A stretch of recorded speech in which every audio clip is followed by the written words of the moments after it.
오늘도 오프라인과 온라인으로 예배하시는 여러분 모두에게 하나님의 사랑과 은혜가 넘쳐나시기를 원하고, 오늘 이 말씀이 여러분들에게 귀한 도전이요 응답이 되는 말씀이 될 수 있기를 간절히 축복합니다. 행복하세요 라고 하는 제목인데요, 우리 주변에 있는 서로 한번 그렇게 물어볼까요? 행복하세요? 한번 물어보시죠. 짜증나게 왜 물어보냐고 그러신 분도 있는 것 같아요. 오늘 그 주제를 가지고 함께 은혜를 나누기를 원합니다. 조지 베일리 헌트라고 하는 의사가 있습니다. 이분이 행복의 조건이라고 하는 아주 좋은 책 하나를 적어냈는데요. 저분은 그 하버드 대학생들을 70년간 추적을 합니다. 그래서 이게 좀 미국 사람들이니까 가능해요. 우리나라는 이게 빨리빨리 문화가 있어서 저런 거 잘 못합니다.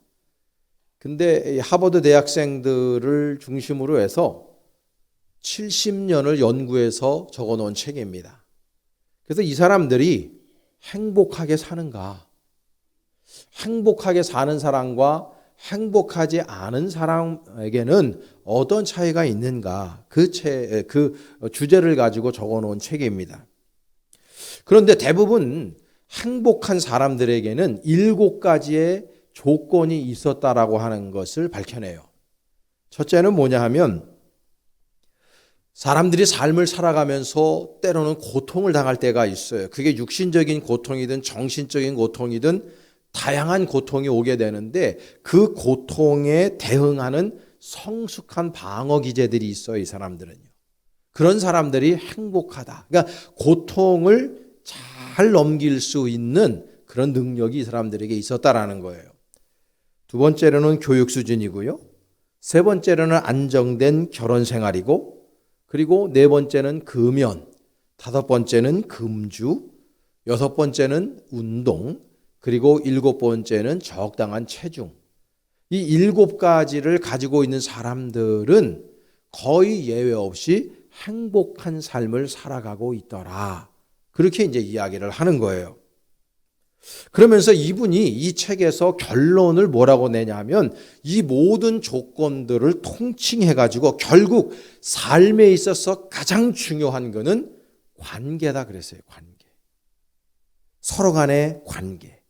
내가 만나는 사람들과의 관계가 나를 가장 행복하게 만들 수 있는 중요한 조건이라고 얘기했고, 그 관계 속에서 정말 나를 행복하게 만들 수 있는 유일한 조건이 뭐냐? 그게 사랑이라고 얘기했어요. 그 사람들과의 사랑의 관계를 맺고 있는 사람들이 어떤 상황에 처해 있다 할지라도 그런 인생이 행복한 인생을 살아가고 있더라. 이 70년의 장관 세월을 연구해서 이 책에서 그런 이야기를 하고 있어요. 다시 말하면 뭐냐면, 이분이 그런 얘기를 해요. 부를 많이 축적하고 권력을 많이 가지고 있고 사회적으로 세상 사람들이 이야기하는 성공한 그런 그 사람이라 할지라도 절대 그거는 외적인 것은 행복의 기준이나 조건이 될 수 없다는 것을 이분이 초지일간 이야기를 하고 있는 거예요.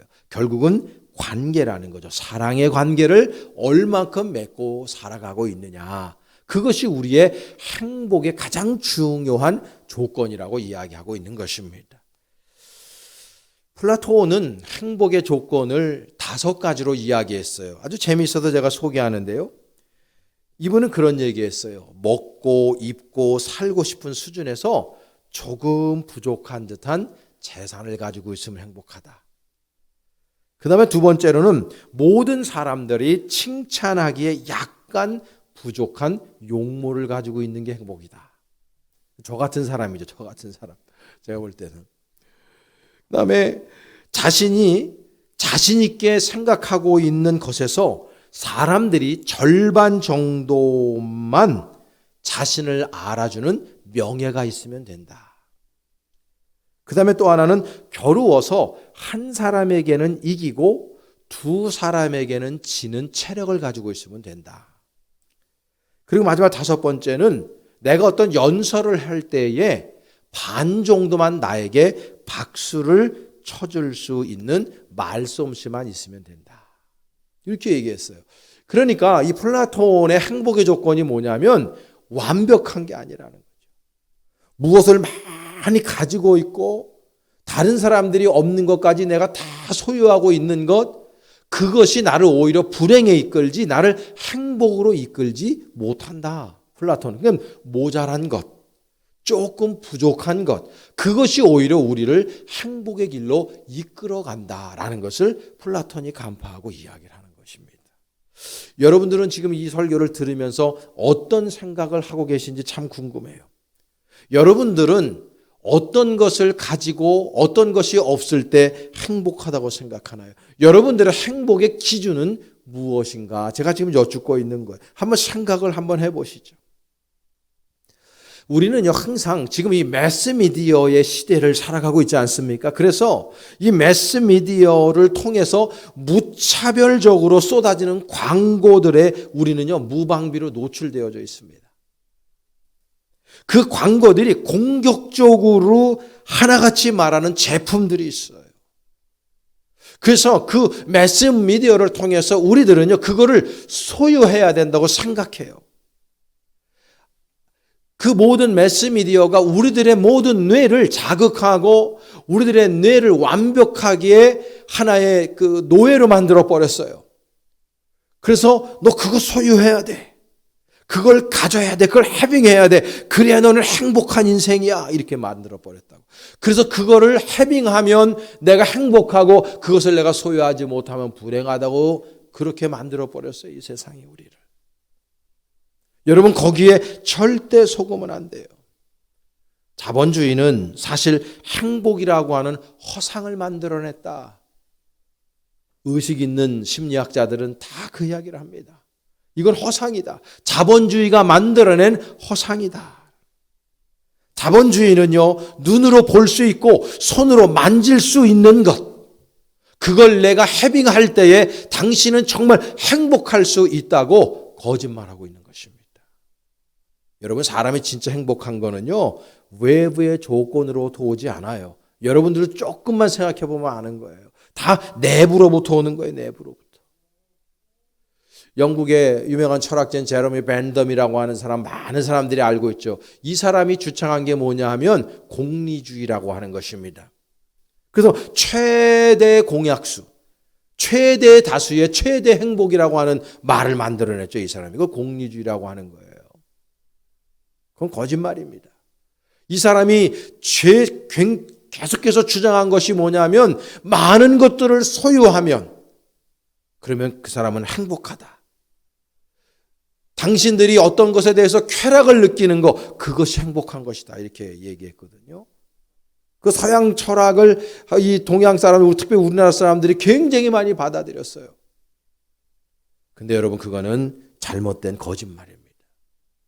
여러분, 행복은 절대로 외부적인 조건으로부터 오지 않아요. 우리의 마음의 상태입니다. 마음의 상태. 우리의 내적으로부터 행복함을 느낄 때 그게 진짜 행복이지, 외적인 행복은요, 잠시뿐이고 찰나뿐이고 금방 사라지고 말 것이라는 거, 우리는요, 이만큼 살아보면은 금방 할 수 있는 거예요. 그거는요. 그 유명한 그리스 철학자인 아리스토텔레스도 그 유명한 니코마크스 윤리학에서 그가, 제가 언제 한번 말씀드렸습니다. 유다이모니아. 그걸 행복이라고 이야기했어요. 그 행복이라고 우리가 번역을 하지만 유다이모니아라고 하는 말은 원래 행복이라고 하는 단어로 다 담아낼 수가 없어요. 이거 사실은요, 굉장히 풍성한 삶을 이야기하는 거예요.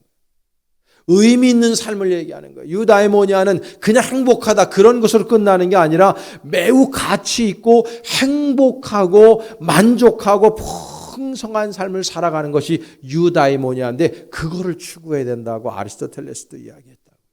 그거는 이분이 말했어요. 신께서 우리에게 허락하신 탤런트가 있다는 거예요. 저와 여러분들에게 허락하신 장점들이 있단 말이에요. 잘하는 장점들.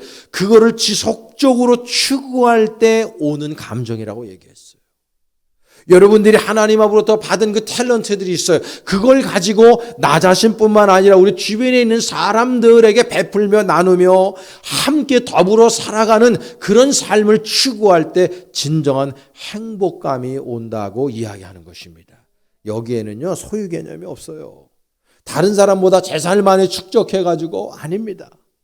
다른 사람보다 많은 권력을 가지고요, 명예를 얻어서요, 그거 아닙니다. 그렇게 이야기하는 사람이 없고, 우리도 철학자가 아니라 할지라도 조금만 우리의 인생을 생각해 보면 외부적인 조건으로부터는 행복이 우리를 진짜 행복하게 만들어주는 요건이 아니라는 것을 우리는요, 얼마든지 깨달을 수가 있는 것입니다.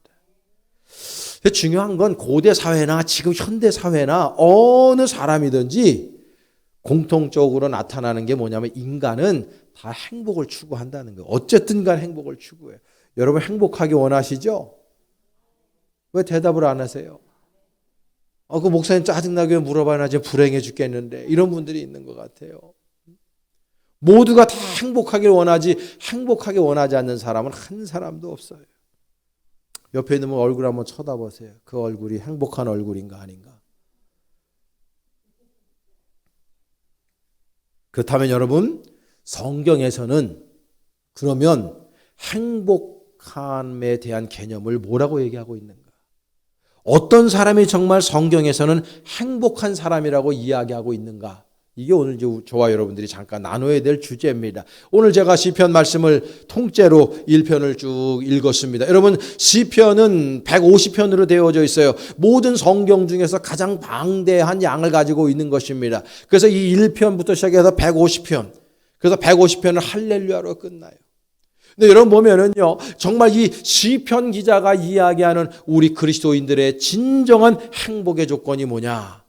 여러 가지로 수백 가지로 수만 가지로 이야기할 수 있지만 저는 오늘 두 가지로 오늘 본문을 근거로 여러분과 말씀을 나누려고 그래요. 첫 번째로는요, 우리 행복하려면은요, 성경은 분명히 얘기해요. 악인과 동행하지 말라고 말합니다. 이 중요한 겁니다, 여러분. 여러분, 우리의 인생은요, 누구와 동행하느냐, 누구와 함께 길을 걸어가느냐, 이거가 제일 중요합니다. 왜냐하면 사람은 나도 상대방에게 영향을 끼치지만 상대방도 나에게 영향을 끼치기 때문에 인간을 정의할 때 가장 유명한 사회학적 정의가 뭡니까? 인간을 사회적 동물이라고 하는 거예요. 그거는 뭐냐면 말 그대로 사람 인변에도 되어져 있지만 서로가 의지하고 서로가 보듬어주고 함께 더불어 살아가는 것이 바로 인간이어야 한다는 것을 이야기해요. 그렇기 때문에 내가 지금 누구하고 동행하고 있느냐, 이게 굉장히 중요한 겁니다. 그래서 우리가 류류상종이다. 지금 여러분들이 친하게 지내고 있는 사람들, 그 친구들을 보면 여러분들의 수준이 그냥 다 나오는 거예요. 그래서 우리가 친구들을 잘 사귀어야 된다는 거고, 맹모 삼촌지교가 그냥 나오는 것이 아닙니다. 여러분, 노름 좋아하는 사람들하고 친하게 지내잖아요. 노름하게 됩니다. 술 좋아하는 사람들과 어울리잖아요. 술 먹게 되는 것입니다. 좀 긍정적인 표현을 하면 여행 좋아하는 사람들이랑 만나면 여행 좋아하게 되고요. 운동 좋아하는 사람들이랑 만나면 나도 운동하게 되고, 낚시 좋아하는 사람들 만나면 나도 낚시하게 돼요. 한 번, 두 번 가다 보면 나도 그 매니아가 되는 거예요. 캠핑 좋아하는 사람 만나면 캠핑하게 돼요. 우리 교인 가운데서도 캠핑족들이 꽤 많습니다. 제가 신방 가보면 캠핑 여러 가지 도구들을 갖다 놓고 그런 분들이 상당히 많이 있습니다. 그러니까 내가 누구와 어울리느냐에 따라서 내 인생이 결정이 되고 그 방향으로 설정이 될 수밖에 없는 거예요. 그래서 여러분, 친구 잘 사귀어야 됩니다. 제가 예전에 저한테선 하나의 그 5점과 같이 남겨져 있는 제 경험인데요. 사실 부끄러운 경험이에요. 예전에 대학 4학년 때에 4학년 이제 마지막에 졸업여행이라는 것을 다 가지 않습니까? 설악산으로 갔는데요.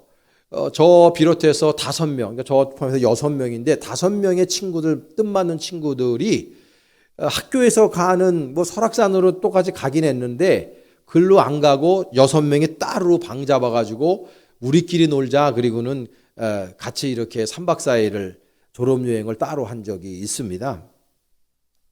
그때의 친구 하나는 우리가 다 등치가 비슷하게 저고 비슷한 친구들이었기 때문에 그 친구의 최고의 목표가 뭐냐면 살찌는 거였어요. 그래서 우리랑 3박 4일을 살면 자기가 좀 살이 찔 것 같다고 쫓아온 친구도 있었어요. 그래서 제가 장담해서 너는 두 끼만 우리 같이 먹어도 너는 두 손 두 발 다 들 거다. 근데 자신 있다고 쫓아와서 결국은 두 끼 먹고는 난 못 먹겠다고 배탈 나가지고 그런 친구도 있었어요. 총 6명이었는데요. 첫 번째 이제 날 끝나고 두 번째 저녁이 되었는데 저녁을 우리가 대충 해 먹고 그리고 이제 볼링을 치려고 6명이서 호텔 밖에서 나온 거예요. 나와서 이제 택시를 좀 기다리고 이제 이러고 있었는데 봉고차 한 대가 오더라고요. 그러더니 남자 하나가 내리더니 우리를 쳐다보면서 하는 얘기가 자기가 그 옆에 있는 모 호텔의 디스코장을 관리하는 사람이래, 자기가. 근데 거기에 지금 간호전문대학 학생들이 졸업여행으로 400명이 와 있대요. 그런데 남자가 없대, 거기에. 그러니까 와서 거기에 앉아만 계시면은 반값에 해주겠다고. 그때 27,000원 정도 했어요, 1인당. 제가 그것도 가격도 기억해요. 그러니까 얼마나 쌉니까? 그래서 제가 5명하고 잠깐 상의 좀 하겠다 그러고 제가 이야기했어요. 야, 그 디스코장에 한번 가면 어떻겠느냐. 그랬더니 저 빼고 5명은요, 다 홀리한 애들이라 디스코장을 가본 애가 없는 거예요.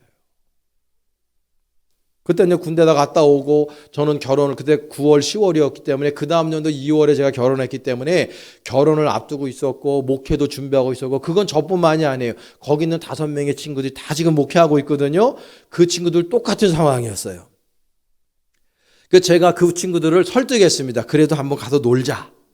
제 마음속에 뭐냐면 이제는 디스코장하고 내 인생은 이제 끝이다. 라스트를 내가 한번 놀다. 그리고 이제 거길 애들 데리고 간 거예요. 가서요 정말 너무 재밌게 놀았어요. 여러분들이 뭐 이렇게 이상하게 상상하시면 안 됩니다. 춤만 추고 놀았어요. 그랬는데 문제는 그 이후에 발생한 거예요. 얘네들이 5명의 애들이 춤바람이 든 거예요. 이게 너무 재밌다는 거를 신세계가 열린 거야, 이 친구들이. 저는 완전히 끊었는데. 그러더니 학교 와가지고 저한테 그러는 거예요. 같이 가자고 또. 너 다녔던 데 가자고 자꾸 저를 그래서 나는 끊었으니까 나는 안 간다고 이제는. 난 하나님 앞에 서원했고 난 안 간다고. 그러니까 내가 안 데려다 주니까 얘네들이 자기들끼리 작전을 짜가지고 종로, 강남, 이태원 이런 데를 얼마나 다녔는지 몰라요. 그리고 나서 이 친구들이 대학원 다니면서 그 춤바람을 끊느라고 어마어마하게 노력을 했어요. 고생을 했고 지금도 1년에 한두 번 그 친구들 친해서 만나거든요. 지금도 그때만 이야기만 나오면 저를 쿠사리를 줍니다. 장 목사 때문에 그때 그 춤 끊느라고 죽을 뻔했다고. 지금도 그 친구들 바라보며 제가 그럽니다. 미안하다고. 친구를 잘 사귀어야 된다고 그래서. 여러분 저의 하나의 오점과 같은 건데요. 여러분 악인들은요. 항상 우리들의 오감을 자극하는 모습으로 옵니다. 눈에 보이는 성공을 제시해요. 손에 쥘 듯한 명예, 권력, 물질들을 보여주면서 우리를 미혹합니다. 예수님도 광야에서 똑같은 시험을 3번이나 당하셨습니다. 예수님을 시험한 사탄 마귀가 우리 인간을 얼마나 시험하겠습니까? 중요한 건 뭐냐면 그 악한 사람들하고 어울리지 말아야 돼요.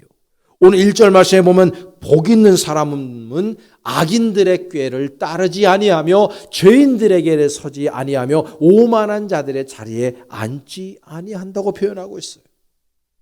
여러분 거만하고 오만하고 교만한 사람들 뿐만 아니라 우리를 아주 교묘하게 사악하게 미혹하는 사람들과 여러분 절대로 자리를 같이 하면 안 되는 것입니다. 문제는 뭐냐면 그게 교묘하고 악하다는 것을 가리고 있는데 그거를 내가 영적 분별력을 가지고 볼 수 없다는 데 문제가 있는 거예요. 이 사람이 악인인지를 몰라요. 너무 선인처럼 보이고 너무 천사처럼 보이기 때문에 악인인지를 몰라요. 그렇기 때문에 우리에게는 영적인 눈이 필요한 것입니다. 영적인 분별력이 필요하고 영적인 감각이 트여지는 것이 필요한 것입니다. 여러분 주변에 가만히 보세요. 여러분들을 악한 길로 인도하는 사람들, 여러분 그분들과 친하게 지내시면 절대 안 됩니다. 여러분들을 절대로 행복하게 만들지 못해요. 그거 꼭 기억하셔야 됩니다. 대장동 사건 전형적인 예입니다. 광주에서 아파트가 무너진 사건 전형적인 예입니다. 그런 사람들끼리 해먹다가 그렇게 되는 거예요. 두 번째로 우리가 행복하려면요, 하나님 말씀은 그렇게 얘기해요. 주님의 말씀을 따라야 된다는 거예요. 주님의 말씀을. 다른 어떤 것을 따르는 게 아니라 주님의 말씀을 따르라는 거예요. 오늘 보면 2절과 3절에 보면은 오직 여호와의 율법을 즐거워하여 그 율법을 주야로 묵상하는 자로다. 그는 시냇가에 심은 나무가 철을 따라 열매를 맺으며 그 잎사귀가 마르지 아니함 같으니 그가 하는 모든 일이 다 형통할 것이라고 성경은 말씀해 주고 있어요. 여러분, 여호와의 율법을 즐거워하고 그 율법을 주야로 묵상하는 것이 진정 우리를 행복한 길로 인도한다고 이야기하고 있는 것입니다. 즉 우리가 살아가는 세상은요, 여기 행복이 있다, 저기 행복이 있다, 우리를 미혹하고 속삭입니다. 그래서 우리들에게 행복의 조건들을 제시해요. 스펙을 많이 쌓으라고 속삭입니다. 부귀영화를 누리기 위해서 어떻게든지 재산을 많이 축적하라고 그렇게 속삭입니다. 좋은 직장을 가져야 된다고, 좋은 외모를 가져야 된다고, 많은 물질을 소유해야 한다고 우리에게 속삭입니다. 그런 방법들을 모색해주고, 여러분 이 세상 나가서 책방에 가보시기 바랍니다. 성공의 기준에 관한 책들이 쏟아져 나오고 있어요. 어떻게 하면 성공할 것이냐, 그리고 성공한 사람들에 관한 책들도 쏟아져 나와요. 그런 사람들의 모든 책들을 보세요. 다 부귀영화를 누려야 된다. 그러면 행복하다. 절대 그렇지 않습니다. 그런데 여러분, 속으면 안 되는 거예요. 그러니까 여러분 젊은이들이 영끌 해가지고 비트코인 사고 주식 사고 하는 거예요. 물론 그중에 성공한 친구들도 있어요. 간혹가다 유튜브 보면 뭐 1,000만 원 가지고 100억을 불렸느니 이런 친구들이, 그거는요 가뭄에 콩 나듯이 정말 힘든 거고요. 대부분의 사람들은 다 망하고 다 돈을 잃는 겁니다. 여러분 그뿐만이 아닙니다. 지금 우리는 코로나 한복판에 여전히 코로나가 오미크론이 맹위를 떨치고 있어요. 그래서 우리는 모두 코로나 분류에 걸려 있습니다. 뭔가 좀 해보려고 그러니까 코로나가 우리들의 모든 것들을 잠식해버리고 말았습니다. 얼마나 지금 힘들고 어렵게 살아가는 사람들이 많은지 몰라요. 자살을 생각하는 사람도 너무너무 많아요. 그게 뭐 국가에서 100만 원, 200만 원, 300만 원 잠시 준다고 해결되는 게 아니에요. 그거 결국 우리 세금 가지고 다 하는 거잖아요. 여러분 그런 것들은 우리들에게 진정한 행복을 줄 수 없다는 걸 우리가 알아야 돼요. 고대 철학 가운데에서 견유학파라는 학파가 있어요. 제가 이번에 설날 명절 동안에 이 책을 좀 많이 읽었는데요. 영어로는 cynic, 저 사람 시니컬해. 여기서 나온 말입니다. 이거를 거의 창시했던 사람이 디오게네스라고 하는 사람이죠. 이 사람의 일화가 유명해요. 여러분들 많이 알고 계실 거예요. 그 시대에 이 사람은 그 큰 통나무에서 살았어요. 완전 무소유를 살았어요. 거의 벗고 살았어요. 근데 이 사람에 대한 명성을 그 유명한 알렉산더 대왕이 듣습니다.